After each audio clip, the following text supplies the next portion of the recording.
There is a profound, almost hidden history behind the spiritual legacy of India, and at the very center of it stands a man who never wanted to be famous.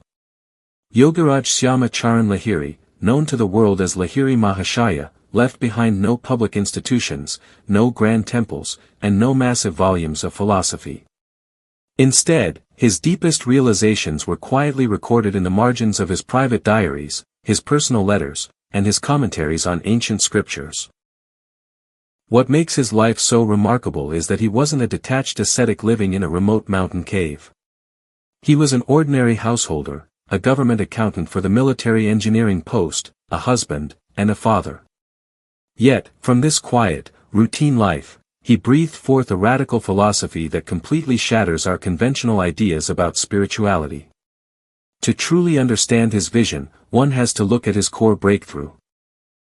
The idea that the human breath is the soul, and the absolute stillness of that breath is the ultimate truth. He didn't view spiritual practice as a mere ritual or a physical exercise. He declared that the breath itself is the living divine presence within us. He explained that when the breath moves outward through the senses, it creates the illusion of time, space, and the restless ego. This outward momentum is the actual mechanism of delusion, projecting a false reality and trapping our consciousness in the limitations of the physical body. But when that same breath turns inward, entering the silent pathways of the spine and dissolving into spontaneous stillness, the separate, anxious mind simply ceases to exist. This stillness isn't an unconscious state or a trance, it is the direct, waking realization of the ultimate spirit. He was fundamentally an advocate of direct, unmediated experience, harboring a deep distaste for theological arguments and abstract academic debates. In his private notes, he made it unalterably clear that the true guide, the ultimate guru, is not an external human personality. The true guru is the unchanging, neutral consciousness residing right within the spiritual eye between the eyebrows. The external teacher is merely a mirror waking a person up to this inner reality. He viewed traditional ritualism with detached objectivity, famously writing in his diary that his worship was of a very strange kind, where holy river water was not required, special utensils were unnecessary, and even flowers were redundant. In that deep state of interior peace, all external forms disappear and a vast, euphoric expanse emerges. Because he chose to remain fully engaged in the world, his philosophy was intensely practical, almost scientific. He fiercely opposed the idea of running away from life to find God. He argued that escaping to a forest or a mountain does not kill the human ego, it only changes the scenery.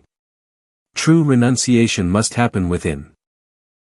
He taught that people must remain fully committed to their worldly duties, using their daily relationships, family life, and social responsibilities as the ultimate laboratory to observe and dissolve the movements of the ego. When a person achieves absolute internal tranquility, their external actions stop producing new psychological burdens.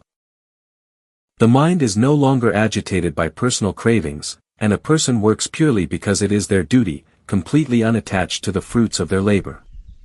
The ultimate measure of all spiritual evolution for him was a single concept, absolute, unwavering tranquility.